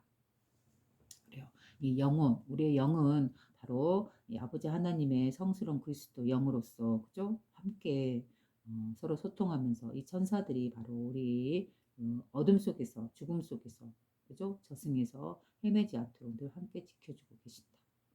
제가 말했듯이 이곳이 이 삶 자체, 이 생명력이 넘치는 이 삶 자체가 그대로 또 다른 언어로서 죽음이라고도 표현할 수 있다. 왜? 태어나는 곳이 이 하나의 의식에서 태어난다라고 하면 만물이 태어난다고 하면 이 하나의 의식은 생명이다라고 말할 수 있고 또한 이 성품이 살아가는 그 과정의 모든 공간도 역시 어디다? 이 하나의 의식 아니다라고 볼 수 있기 때문에 늘 함께하고 함께 살아가고 있다라고 할 수 있으며 또한 우리가 몸을 버리고 다시 죽음으로서 되돌아가는 영혼으로서 그죠? 만져지지 않는 어떤 영혼의 상태로서 되돌아갈 때도 어때요? 결국 이 자리로 태어난 이곳으로 되돌아가는 것이죠. 그래서 이곳은 뭐예요? 삶이고 생명력이 넘치고 그죠? 죽음이란 찾아볼 수 없는 곳이죠. 이곳이. 바로 그래서 죽음에서 되돌아가는 곳이 어디다? 바로 이곳이다. 그래서 우리는 늘 함께 하고 있는 것이죠. 돌아가신 그분과 또한 아버지 하나님과도 늘 함께 하고 있는 것이죠. 그래서 이 앞부분에 여기 보병군 보공서에서도 뭐예요? 7살 어린 예수가 꿈을 꿨을 때 꿈속에서 대상이나 모습은 보이지 않지만 목소리는 들었는데 그 목소리에서 뭐라고 했다? 죽음이란 없는 것입니다. 라고 목소리로 말을 했는 걸 예수가 듣고 7살 생일 때 그 이야기를 할머니 할아버지에게 이야기하죠. 그 내용이 앞부분에 나오잖아요. 그죠? 그래서 죽음이란 없다라고 말하는 것이 뭐다? 바로 이 삶이다. 죽음이 바로 삶이요. 삶도 또한 죽음이다. 서로 언어만 달리 구별할 뿐 실질적인 것은 뭐다? 같은 이 삶이다, 이 생명이다, 이곳이다. 그러니 어떻게 죽음이 있을 수 있겠는가? 우리가 말할 수 있는 거고 예수님께서 들으신 그 목소리와 같이 같은 것이죠. 왜 우시고만 계십니까? 눈물은 슬픔을 극복할 수 없습니다. 슬픔에는 마음의 상처를 아물게 하는 힘이 없습니다. 단지 슬픔에만 잠겨 있는 것은 태만한 것과 같습니다. 바쁜 영혼은 결코 슬퍼만 할 수 없습니다. 슬퍼할 겨를이 없기 때문입니다. 애잔한 마음에 슬픔이 노도와 같이 밀려올 때는 스스로 자신에 대한 애착을 가슴 깊이 묻어버리고 사랑의 업무에 몰두해 보세요. 그러면 슬픔은 사라지고 맙니다. 어머니께서 하셔야 할 성업은 사랑의 봉사입니다. 그리고 온 세상 모두가 사랑을 갈구하고 있습니다. 흘러간 과거는 과거로 덮어주시고 세속적인 관심에서 눈뜨고 일어나 살아있는 사람들을 위하여 헌신하십시오. 세속적인 관심에서 눈뜨고 일어나래요. 우리들은 세속적인 관심에 갇혀서 그 안에 갇히고 집착하면서 그것에 끌려가면서 살아가고 있죠. 우리 대부분. 그렇죠? 그러면서 모두가 갈구하고 있죠. 비단 사랑만을 갈구하고 있을까요? 모든 물질적인 욕구들, 욕망들, 그죠? 탐욕들, 욕정들 그런 것들 갈구하면서 살아가고 있죠. 이제 그러한 세속적인 관심에서 눈뜨고 일어나야 되는데요. 그죠? 세속적인 관심에서 눈뜨고 일어나서 살아있는 사람들을 위하여 헌신하십시오. 돌아가신 아버지를 위해서 울고 슬퍼할 것이 아니고 살아있는 사람들을 위해서 헌신하십시오. 그리고 만일 어머니께서 평생을 다 바쳐 사람들을 위하여 봉사한다면 그 마음에 사랑이 넘치는 상태가 된다면 떠오르는 아침 해와 저녁 이슬과 새의 노랫소리와 피어나는 꽃 속에서 그리고 밤하늘에 빛나는 별 속에서도 그 생명을 확실히 찾아볼 수 있을 것입니다. 생명이란 바로 하나님이죠. 머지않아 이 세상에 있어서 어머니의 모든 문제가 해결될 것입니다. 그래서 예수님은 하나님을 어디에서 인식하셨을까요? 아침 떠오르는 해를 보면서 또 저녁 이슬을 보고 그다음에 새의 노랫소리를 들으면서 또는 피어나는 꽃을 보면서 그리고 밤하늘에 빛나는 별을 보면서 예수님께서는 하나님을 보고 하나님을 느끼고 하셨던 것이죠. 그렇죠? 그곳에서 하나님의 생명력, 하나님의 살아있음을 보시는 것이죠. 머지않아 이 세상에 있어서 어머니의 모든 문제가 해결될 것입니다. 그리고 초음 결산이 이루어지면 보다 큰 영혼의 문제를 풀기 위하여 좀 더 넓고 유익한 생명의 들판으로 들어가는 것이 어머니에게는 순수한 행복이 될 것입니다. 그래요. 이 부분은 윤회에 대해서 말씀하시고 계시네요. 머지않아 이 세상에 있어서 어머니의 모든 문제가 해결될 것입니다. 즉 우리가 살아가는 그 모든 해결될 것만 같지 않은 그 모든 문제들도 결국은 우리는 죽음이라는 것을 통해서 그 문제가 이제 그만 끝이 되고 마무리가 되고 끝나는 것이죠. 그래서 그 모든 문제가 해결된다라는 거는 이제 죽음이라는 걸 통해서 우리가 겪고 있는 그런 고통이나 아픔 이러한 것들은 또는 행복이나 어떤 자기만이 가지고 있는 그런 부라든가 그 모든 것들 그런 것들은 이제 끝난다라는 것이죠.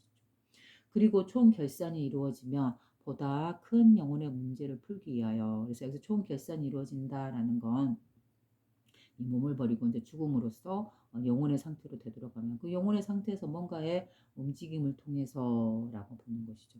보다 큰 영혼의 문제를 풀기 위하여 좀 더 넓고 유익한 생명의 들판으로 들어가는 것이 어머니에게는 순수한 행복이 될 것입니다. 그래요. 보다 큰 영혼의 문제를 풀기 위한다라는 건 뭐예요? 다시 몸을 받고 이 세상에 생명으로서 태어나서 보다 큰 영혼의 문제, 지금의 영혼보다 좀 더 윗단계, 한 단계 더 성숙한, 그죠? 더 하나님의 성품에 가까워지는 그러한 영혼의 단계를 겪고 경험하고 깨닫기 위해서 또다시 새로운 생명을 받는 것.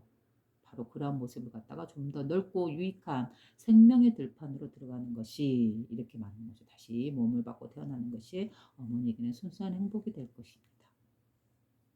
그래서 우리가 몸을 이제 그만 버리고 죽음을 통해서 영혼으로 존재했다가 다시 영혼이 다시 몸을 갖고 생명으로 나아가는 이러한 단계들이 이런 과정들이 이런 목적들이 왜 일어나고 있다?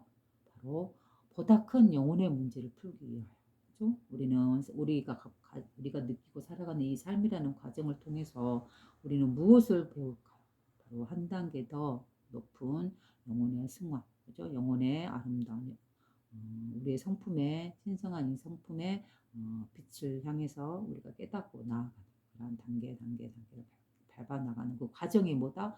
바로 우리가 태어난 목적이고 우리가 살아가는 이유다라고 예수님께서도 이렇게 말씀하고 계시죠. 그러면 애써 마음을 평안하게 가지십시오. 머지않아 저는 황금이나 보석보다 더 훌륭한 선물을 가지고 돌아가겠습니다. 그래요.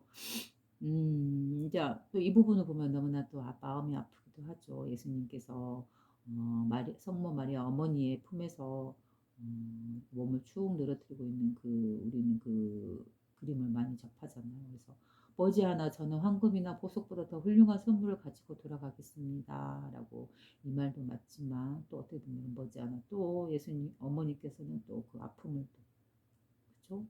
겪으죠. 자신의 아들이 죽는 것을 통해서. 그래서 머지않아 저는 황금이나 보석보다 더 훌륭한 선물이라도 했어요. 이걸 가지고 돌아가겠다라고 했어요. 그럼 이거는 뭐죠? 이 선물은 바로 우리의 성품자를 보고 깨닫게 해주고, 그죠? 그래서 사람들이 진정한 기쁨과 진정한 행복이 어떠한 것인지 그걸 깨닫게 해주는 거. 이거 바로 훌륭한 선물이라고 말씀하시는 것이죠. 바로 이러한 선물을 가지고 돌아가겠습니다. 근데 또 그 예수님에 대해서 기록에 보면은 유튜브나 이런 내용을 보면 이제 그때 십자가에 못 박혀 잠시 죽은 것 같으나 그러나 실제로는 인도의 그 친구들에 의해서 인도에서 만났던 그 친구들의 뭐 어떤 뭐 의료적인 그런 지식이나 지혜를 통해서 잠시 숨을 멈추고 있는 듯한 그런 상태가 되었다가 나중에 이제 다시 그 무덤에서 살아나서 그들의 인도의 친구들의 도움을 받아 다시 살아나서 다른 지역으로 가서 또 늦게까지 나이 먹을 때까지 오래 살았다라는 이런 내용도 나와요. 그죠? 어떤 게 사실인지는 모르겠지만 요한이 어머니를 잘 보살피고 어머니께서 필요로 하는 것을 잘 차려드리리라 믿습니다. 그리고 저는 항상 어머니와 함께 있습니다. 예수님께서 십자가에 못 박혀갖고 이제 죽음을 맞이하는 순간에 그러잖아요. 그 밑에 제자 요한이 옆에 어머니가 있고 요한이 있고 마리아가 있는데 요한한테 그러죠. 요한아 이제 이 어머니는 너의 어머니라라고 말을 하죠. 그래서 나는 이제 곧 죽음을 맞이하니 나의 어머니를 요한아 너에게 부탁한다라는 말이죠. 근데 여기 편지에서도 역시 요한이라는 말이 나오네요. 요한이 바로 그 어머니가 계신 곳에 있었나 봐요. 그래서 요한이 어머니를 잘 보살피고 어머니께서 필요로 하는 것을 잘 차려드리라 믿습니다.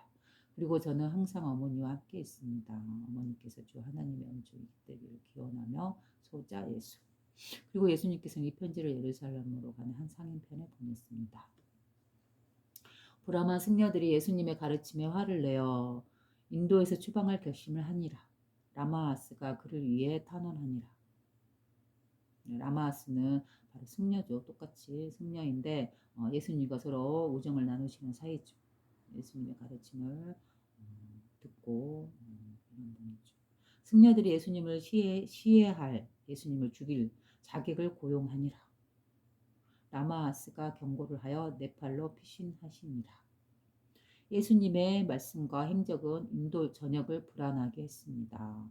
일반 대중들이 그의 친구가 되어 그를 믿었으며 무리를 지어 그를 따랐습니다.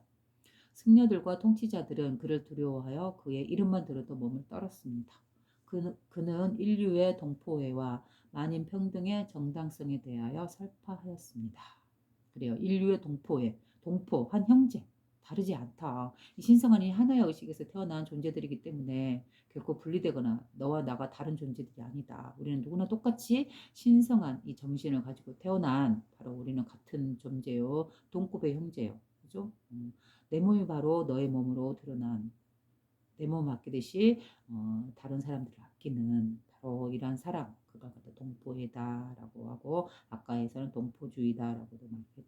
그래서 그는 인류의 동포애와 즉 하나의 의식에 의한 만물을 사랑하는 이 의식, 모든 생명을 사랑하는 의식, 그걸 동포애다라고 보는 것이죠. 그래서 그는 인류의 동포애와 만인 평등의 정당성에 대하여 설파하셨습니다. 이 하나의 의식은 차별이 없죠. 모두를 공평하게 똑같은 빛으로서 똑같은 관심과 자비와 사랑으로서 그들을 키워낼 뿐 어디에 편파적으로 차별을 두지 않죠. 평등성이죠. 그래서 만인 평등의 정당성에 대하여 설파하셨습니다. 그리고 승려의 무용성, 쓸모없음과 신전의 제물을 바치는 규범의 무용성, 율법이나 규범의 잘못된 것들에 대해서도 말씀하셨습니다. 그는 사상 누각인 브라만교의 제도를 뿌리부터 흔들어 놓았습니다. 그래서 사상 누각인 브라만교라고 표현했지만 그 시대에 그랬다는 거죠. 원래 브라만교의 그 참된 가르침은 그죠?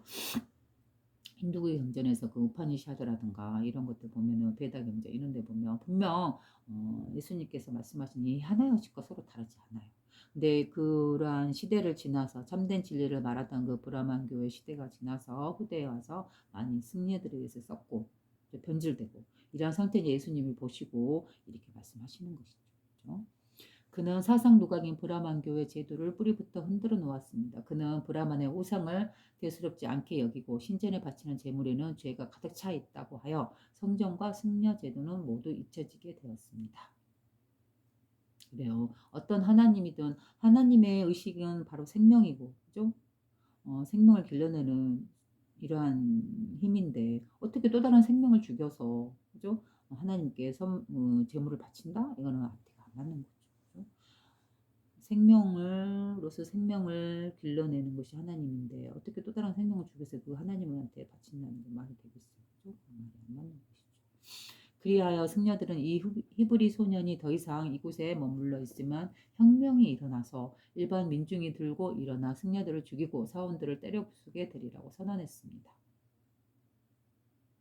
그래서 그들은 널리 소집장을 보내어 각 지방에 있는 승려들을 오게 했습니다. 그리하여 베나레스는 브라만교의 열풍으로 불타올랐습니다.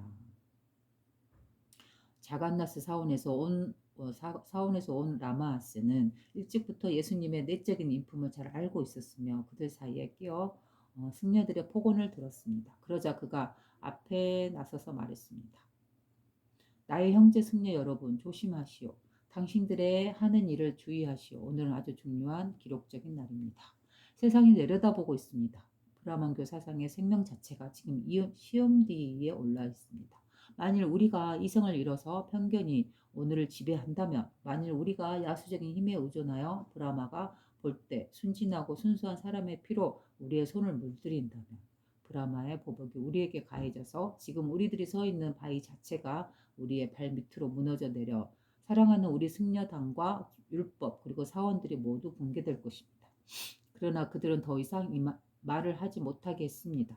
경로한 승려들은 그에게 몰려가서 손찌검을 했으며 침을 뱉고 변절자라고 말했습니다. 그리하여 피투성이가 된 라마스를 거리에다 내동댕이 쳤습니다. 그래요. 이런 모습을 보면 어때요? 자신의 종교만이, 그죠? 자기들이 알고 있는 그 신만이 옳다고 여기는 이러한 편견된, 그죠? 집착된, 정신적으로 편견이고 집착인 것이죠. 그죠? 그래서, 이 다섯 가지 사람이 갖고 있는 이 감각기관, 감촉기관 이런 거에 대한 집착도 위험하고, 위험하지만 역시 여섯 번째 이 정신에 의해서, 그죠?